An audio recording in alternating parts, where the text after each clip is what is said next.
বিসমিল্লাহির রহমানির রহিম।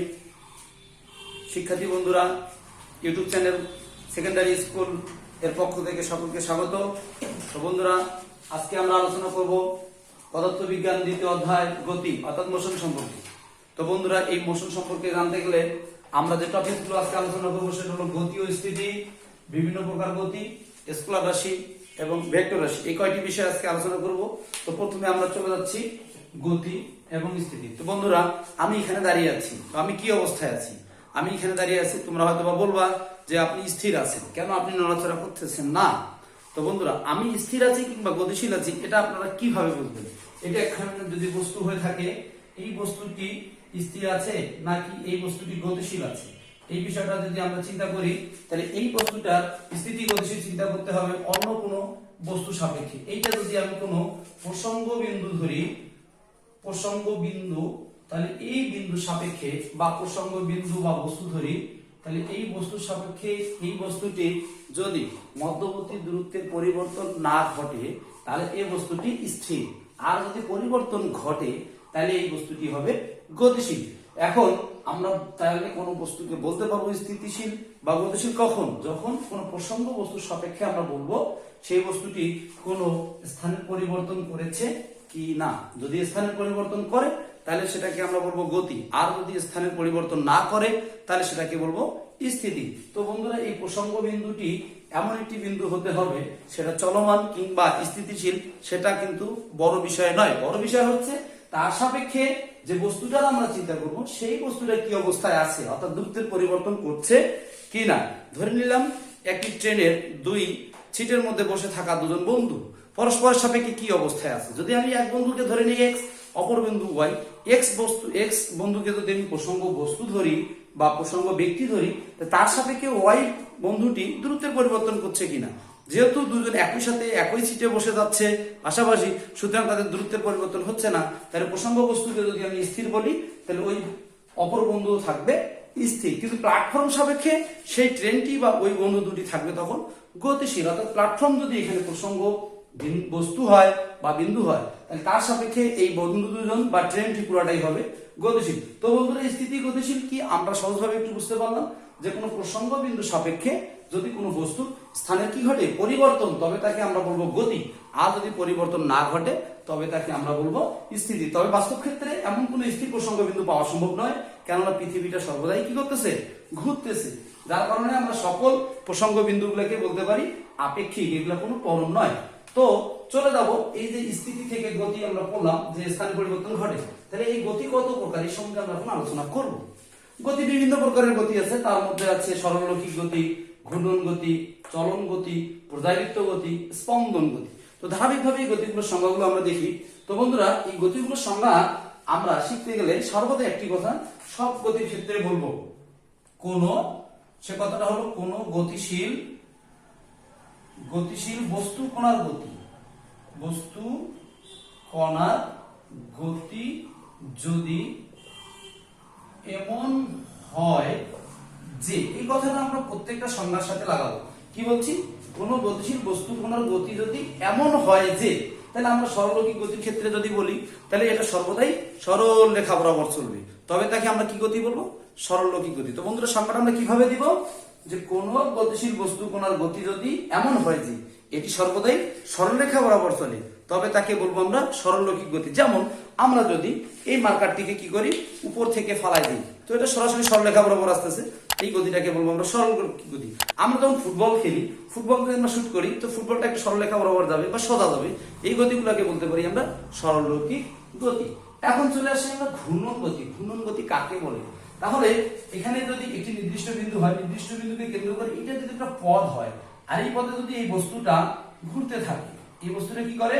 ঘুরতে থাকে, এই বিন্দুটাকে কেন্দ্র করে ঘুরতেছে, এই বিন্দুটাকে কেন্দ্র করে বারবার একই দিক থেকে বস্তুটা মনে করলাম ঘুরতেছে, কিন্তু প্রথম ঘূর্ণনের সময় এই বিন্দুটা অতিক্রম করতে কত সময় লাগলো, দ্বিতীয় ঘূর্ণনে কত সময় লাগলো, এটা কিন্তু এখানে উল্লেখ নেই।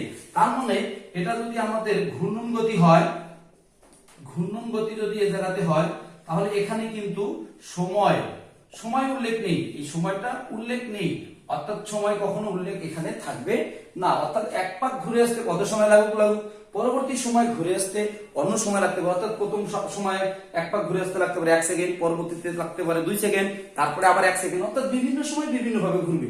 যদি আমরা লক্ষ্য করি ফ্যানের দিকে, অর্থাৎ ফ্যানটা কি করে, যখন কারেন্ট বিদ্যুৎ যখন সাপ্লাই ভোল্ট আপ ডাউন করে, তখন কোনো সময় জোরে ঘুরে কিংবা কোনো সময় আস্তে ঘুরে। তাহলে নির্দিষ্ট একটা বিন্দুকে কেন্দ্র করে বারবার কি করে ফ্যানটি ঘুরতে থাকে। কিন্তু এখানে সময় উল্লেখ নেই, অর্থাৎ কোনো সময় জোরে ঘুরতে পারে, কোনো সময় আস্তে, অর্থাৎ কোনো সময় সময়টা লাগতে পারে বেশি, কোনো সময় কম। তাহলে সেই গতিগুলোকে সাধারণত বলবো আমরা ঘূর্ণন গতি। তাহলে ঘূর্ণন গতির আমরা সংজ্ঞাটা কিভাবে দিব, যে কোনো গতিশীল বস্তু কোন গতি যদি এমন হয় যে এটি কোনো নির্দিষ্ট বিন্দুকে কেন্দ্র করে একই দিক থেকে বারবার ঘুরে, তবে তাকে কি করব, আমরা বলবো ঘূর্ণন গতি। তো বন্ধুরা, ঘূর্ণন গতিতে একটা জিনিস নাই, সেটা হচ্ছে সময় উল্লেখ নাই। একটা ঘূর্ণনের যে সময় লাগে, পরবর্তী ঘূর্ণনে ওই সময়টা না লাগতেও পারে। তো ঘূর্ণন গতির সাথে সম্পর্ক আছে একটি পর্যায়বৃত্ত গতি। কি গতি? পর্যায়বৃত্ত গতি। পর্যায়বৃত্ত গতিতে কিরকম বন্ধুরা দেখো, এটা যদি একটি বৃত্তাকার পথ হয়, এখানে একটা নির্দিষ্ট সেন্টার, অর্থাৎ এই বিন্দুকে কেন্দ্র করে একটা বস্তু ঘুরবে। ধরে নিলাম এটা একটা 12টার ঘর, তাহলে এটা যদি একটা সেকেন্ডের কাটা হয়, তাহলে সেকেন্ডের কাটাটা পুরা ঘরটা ঘুরে আসতে প্রতিবারই 60 সেকেন্ড করে সময় নেবে। প্রতিবারে কত সেকেন্ড সময় নেবে? 60 সেকেন্ড। একটা বিন্দুকে কেন্দ্র করে নির্দিষ্ট পথে ঘুরতেছে এবং প্রতি ঘূর্ণনের সময় হচ্ছে 60 সেকেন্ড। সময়টা কত সেকেন্ড?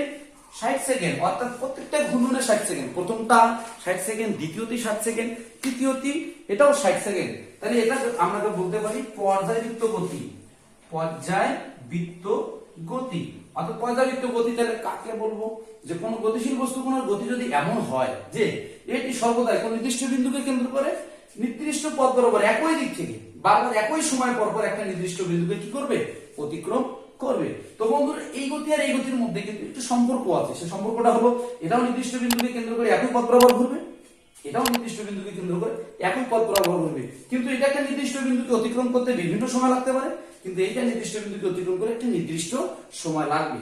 তাহলে এখান থেকে আমরা একটা কোশ্চেন করতে পারি, খ টাইপের কোশ্চেন। সেটি হলো যে সকল পর্যায়বৃত্ত গতি হলো ঘূর্ণন গতি, কিন্তু সকল ঘূর্ণন গতি পর্যায়বৃত্ত গতি নয়। আমি কি বলেছি? যে সকল পর্যায়বৃত্ত গতি হলো ঘূর্ণন গতি, কিন্তু সকল ঘূর্ণন গতি পর্যায়বৃত্ত গতি নয়। আমরা এই কোশ্চেনটা এখান থেকে অবজার্ভ করতে পারি। তো বন্ধুরা, এই গেল হচ্ছে যে আমাদের ঘূর্ণন গতি এবং পর্যায়বৃত্ত গতি। এখন আমরা আলোচনা করব চলন গতি। চলন গতি কি? এটা যদি একটা বস্তু হয়, এই বস্তুটির একটা বিন্দু এ এবং এখানে একটা বিন্দু হলো বি। এই বস্তুটা যদি এখান থেকে ট্রান্সফার করে আমি এই জায়গাতে নিয়ে আসি, এটা যদি এই বিন্দু হয়, এটা যদি বিন্দু হয়, তাহলে এখান থেকে এই বিন্দুটা যত দ্রুত অতিক্রম করবে, এখান থেকে ঠিক এই বিন্দুটা তত দ্রুত অতিক্রম করবে। অর্থাৎ এই বস্তুগুলো যে একাধিক বিন্দু সমন্বয়ে গঠিত, সেই বিন্দুগুলো যতই আমরা সরাই না কেন, প্রত্যেকটি বিন্দু সমান সমান দ্রুত অতিক্রম করবে। তাহলে এই সংজ্ঞা আমরা কিভাবে দিতে পারি? যে কোনো গতিশীল বস্তু কোন গতি যদি এমন হয় যে এর প্রতিটি বিন্দু সমান সময়ে সমান দ্রুত কি করে? অতিক্রম করে, তবে তাকে আমরা বলবো চলন গতি। এখন আমরা শিখবো স্পন্দন গতি। তো এইটা একটু যদি দোলনা হয়, এই দোলনাটাকে আমরা কি করবো? যে কোনো এক পাশে একটু টেনে যদি আমরা এটাকে ছেড়ে দিই, তাহলে এই দোলনাটা এইভাবে দুলতে থাকবে। অর্থাৎ একবার যাবে আর একবার ফেরত আসবে। ধরে নিলাম এই দোলনাটা এখান থেকে যেতে এবং ফিরে আসতে সময় লাগলো 2 সেকেন্ড। কয় সেকেন্ড সময় লাগলো? 2 সেকেন্ড। তাহলে 1 সেকেন্ড সময় সে নিবে যাইতে, এবং 1 সেকেন্ড সময় নিবে সে যাইতে, এবং 1 সেকেন্ড সময় নিবে সে ফিরে আসতে। অর্থাৎ পূর্ব গতি যে দিক দিয়ে হবে তার উল্টো দিকে। তাহলে এই গতির সংজ্ঞাটাকে আমরা কিভাবে বলতে পারি? এটা গতি বলতে গেলে আমরা স্পন্দন গতি। স্পন্দন গতি তাহলে কাকে বলে? অর্থাৎ কোন গতিশীল বস্তু কোন গতি যদি এমন হয় যে এটি তার গতিকালের, কাল মানে হচ্ছে সময়, গতিকালের অর্ধেক সময় 1 সেকেন্ড একদিকে এবং বাকি অর্ধেক সময় পূর্ব গতি কি করে? বিপরীত দিকে চলে, তবে তাকে আমরা বলবো স্পন্দন গতি। তো এই হলো বন্ধুরা বিভিন্ন ধরনের গতির সংজ্ঞা। আমরা এগুলো শিখলাম, গতি কাকে বলে, কত প্রকার, কি কি, এবং বিভিন্ন ধরনের সংজ্ঞা শিখলাম। তো এখন আমরা শিখবো স্কেলার রাশি, ভেক্টর রাশি। তার মানে আমরা শিখেছি যে মান এবং দিকের উপরে রাশি হলো 2 প্রকার, মান এবং দিক। অর্থাৎ দিকের উপরে রাশি 2 প্রকার। কিসের উপরে? দিকের উপরে। এই দিকের উপরে রাশি 2 প্রকার। কেমনই হবে? ধরে নিলাম এটা একজনের বাড়ি। এই বাড়িতে বন্ধুরা, তোমরা যদি তোমাদের কোনো বন্ধুকে খুঁজতে যাও, তাহলে ওই বাড়ির লোকজন বলে দিল যে তোমার বন্ধু, তো ওই বাড়ি থেকে ধরে নিলাম যে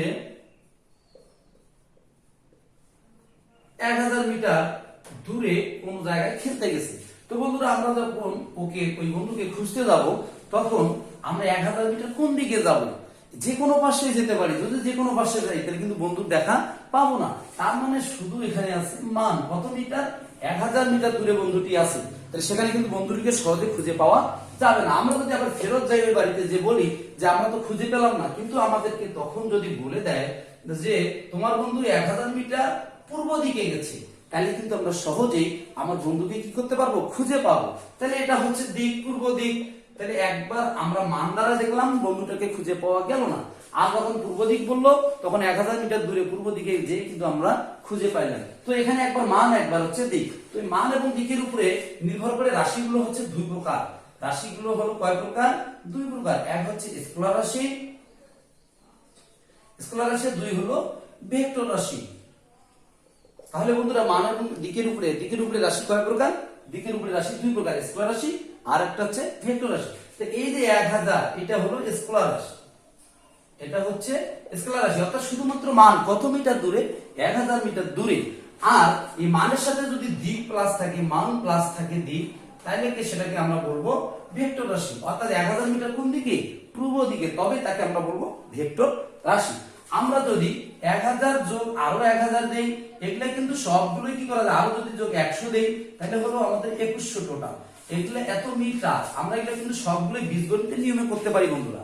তবে যদি 1000 মিটার পূর্ব দিক, এরকম 1000 1000 1000 একটা পূর্ব দিক থাকে, একটা পূর্ব প্লাস উত্তর থাকে, এরকম যদি থাকে, তো এগুলার কিন্তু দিকগুলোর যোগ বিয়োগ আমরা সাধারণত করতে পারি না। তাই স্কেলার রাশির যোগ বিয়োগ সাধারণত বীজগণিতের নিয়মে হলেও ভেক্টর রাশির যোগ বিয়োগ বীজগণিতের নিয়মে হয় না। আর স্কেলার রাশির শুধুমাত্র মান আছে, শুধুমাত্র কি আছে? মান আছে। শুধুমাত্র মানের পরিবর্তন হলেই কিন্তু স্কেলার রাশির পরিবর্তন ঘটে যাবে। বাট ভেক্টর রাশির পরিবর্তন করতে গেলে মান, দিক অথবা উভয়ের পরিবর্তন লাগবে। তাহলে আমরা স্কেলার রাশি কাকে বলতে পারি?